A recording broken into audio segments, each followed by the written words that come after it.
Guédiawaye quand les techniciens payent pour des décisions politiques Macky Sall Mame Boye Diao Ismaïla Madior Fall ba suñu Abdoulaye Daouda Diallo xët bu njëkk bu li nga xam ne moo di Sud Quotidien Arfan moom jàpp na ni quand les techniciens maanaam ñoo xam ni itam ñii c'est des techniciens ñoo xam ni seen ay domaine kenn doon leen natable ñuy payer ay décisions yoo xam ni itam c'est purement politique da nga jàpp ni li xew ñu takkal ko ki nga xam ne moo di Ismaïla Madior Fall comme bracelet électronique wala li xew ñu daal koy takkal Mame Boye Diao comme bracelet électronique entre autres c'est des décisions politiques wala da nga jàpp ne c'est des décisions judiciaires yoo xam ni itam yoon ak wala yoon moo nekk daal di poursuivre exactement sa logique pour daal di war a mën a leeral concrètement ce qui s'est réellement passé alors comment peut-être comprendre que ni ñu ne wàllu foncier Pikine Guédiawaye am na ñenn ñoo xam ne itam jàpp nañ leen que ni c'est des décisions purement politiques.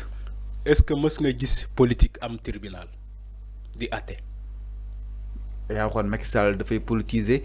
yenn si ay dossiers dama ne déglu ma politiquement Arfan. déedéet yaa ngi ko fee wax déedéet dama ne Macky Sall dafay teg conc dafay teg conc waxuma loolu de Fallou yow xam nga sa manipulation bi musuma wax loolu dama ne Macky Sall moo teg concom ci ay dossiers te moom Macky Sall moo ko wax ouvertement est-ce que mës nga gis politique mu am tribunal. ñu ne la tribunal bi la ñuy attee les faits politiques amul dama ne l'affaire Ismaïla Madior Fall ça n'a rien à voir avec la politique yéen gis ngeen ko corruption présumée lañ ko toppee woon non. waaw lépp si wàllu foncier bi la. oui si wàllu foncier bi moom weddi na Arfan. non weddi na Fallou weddi ak li am bokkul est-ce que il a amené des preuves suffisantes Ismaïla Madior Fall bu andi woon ay preuves suffisantes kenn du ko takkal bracelet électronique. mais dem ci presse di weddi loolu mooy weddi loolu du weddi loolu setalu la lu lay setal ay preuve moo lay setal ni que il y avait pas eu corruption mais yow bu ñu la convoqué keroog andiwoo loolu da nga simplement weddi te justice xamul weddi. ama justice lan la xam teg ci table bi kayit ay preuve lii mooy preuve bi donc tout ce qui se passe actuellement ça n'a rien à voir avec la politique xam nga politique mooy lan.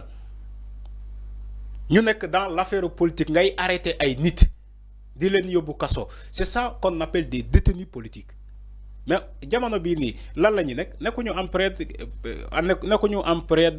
période préélectorale nekkuñu en période de campagne nekkuñu ci dara ñi ñuy jàpp nii ci kaso bi c'est lié à la reddition des comptes.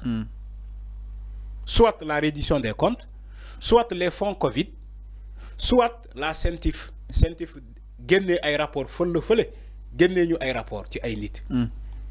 jamono bii nii loolu la ñu am Sénégal mais amul manifestation ñu jàpp ñu arrêté ay nit yóbbu leen kaso comme Macky Sall nu mu ko doon defee fii c'est ça les détenus politiques ay nit manifester seen droit nga dem jàpp leen monote leen yóbbu leen kaso sans jugement. loolu mooy détenu politique. non du foofu lay waxee Arfan dafa jàpp ni c'est des décisions politiques. il y a pas de décision politique non leen concrètement déedéet amul décision politique.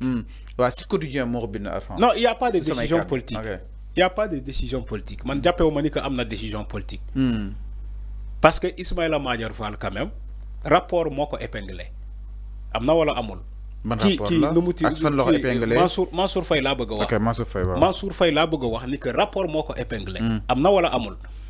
mais Ismaïla Madior Fall corruption présumée nit moo ko dénoncé c'est entre deux tiers deux entités entre ñaari nit c'est pas l'État du Sénégal nit moo fële mu ne waroon naa jox 250 millions à l'ancien garde des Sceaux mais ma avancé ko 50 millions mu delloo si di ma envoyé ay message ci sous forme de chantage mu ne ma naa ko compléter les 200 millions restants am na wala amul nit moo ko wax ouvertement c'est comme si dans le cas de Lat Diop mais Mohamed lan la waxoon ci le cas de Lat Diop dam ko jox 7 milliards le directeur de Premier Bet XBet dama jox Lat Diop 7 milliards donc ñu toppee ko en guise de corruption Lat Diop nee ne non joxuma 7 milliards mais daf ma jox juste 5 millions en guise de soutien à l'ASC Guédiawaye FC il reconnaît le fait de jox na ma ainsi de suite, ainsi de suite. Je ne veux pas revenir sur le dossier de Lat Diop. C'est juste pour te donner un exemple. Il y a des personnes qu'on a amenées en prison. C'est pas parce que c'est des délits politiques. Non, non, non. C'est des rapports. C'est des rapports. Que ce soit la Cour des comptes, que ce soit la CENTIF, c'est des rapports. Que ce soit OFNAC ou la IGE, IGF, c'est des rapports. Mais amna ñoo xamanté dañ leen yóbbu kaso parce que c'est à base d'un scandale. Comme le cas de Tabaski Ngom. Lolu du rapport mais scandale la won. Bu ñu dénoncer ci les fonds du trésor en tant qu'inspecteur du trésor. Mu épingle Moustapha Diop.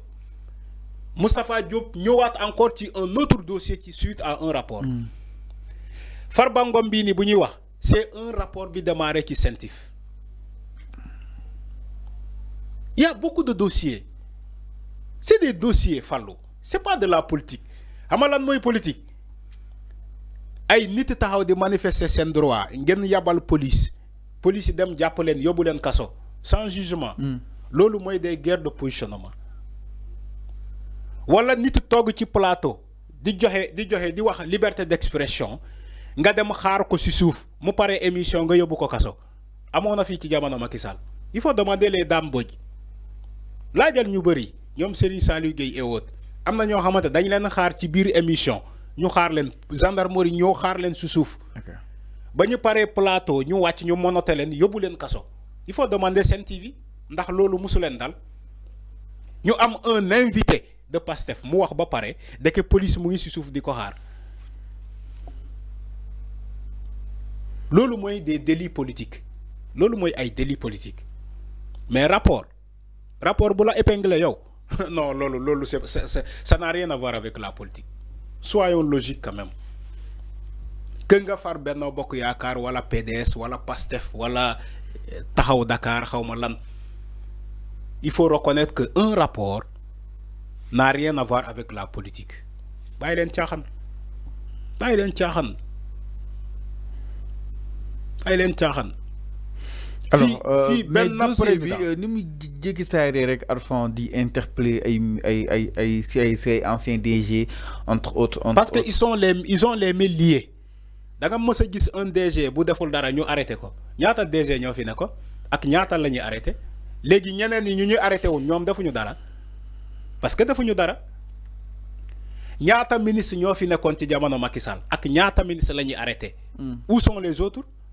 Pourquoi arrêté wuñu leen? Parce que ken bindu len ci rapport ni que def nañu li def nañu li def nañu la motax ken arrêté wu len.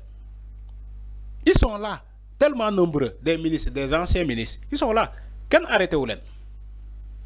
Mais bépp ministre bu ñu arrêté parce que dañ ko cité ci rapport dañ ko cité la wax dañ ko cité ci rapport ñu dem laaj ko une séance d'explication au niveau de la commission d'instruction de la haute cour de justice.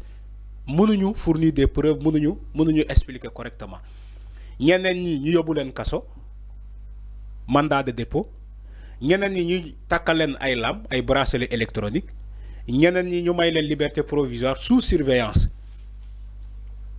Donc loolu moo am donc ba tey ñu ngi respecter lépp. ñu ngi respecter les fondamentaux ñu ngi respecter le protocole ñu ngi respecter les droits de ces anciens dignitaires du régime de Macky Sall, ces ministres-là. Ils ont respecté leurs droits. Nous avons respecté ces droits. Légui wax len ma lan lañuy jalkati ba yoon lañuy jalkati fi jalkati wuñu dara yo xamna ni ces ministres là bu nekkon ci jamono Macky Sall du jël procédure ça Macky Sall xamul procédure judiciaire Macky Sall xamuko Macky dalay fekk sa kër arrêté la yobul la kasso par force. Ba pare xam nga la lay wax force restera à la loi loolu mooy baatam kese. moom Macky moo fi taxaw ne Sénégal képp ku ñu jàpp daa am lu mu def il a dit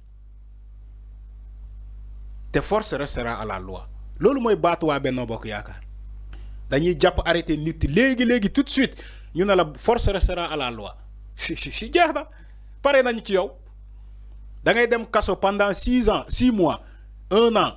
Qu'est-ce que le juger? Bon, la force restera à la loi. Les Sénégalais ont vécu ça ici pendant 12 ans. On l'a vécu. am na ñoo xamante mënuñu supporter loolu ils sont morts ils sont partis ñun ñii mën a supporter ñun ñoo fi nekk ba léegi. ok mi ngi noonu leer na par rapport ak li nga xam ne que moo di justement ces dossiers yi nga xam ni itam laal na suuf Pikine jàpp li nga xam ne que moo di justement Guédiawaye alors daal ñëw itam si beneen ponk sans plus tarder ginnaaw loolu avant dañu daal ñëw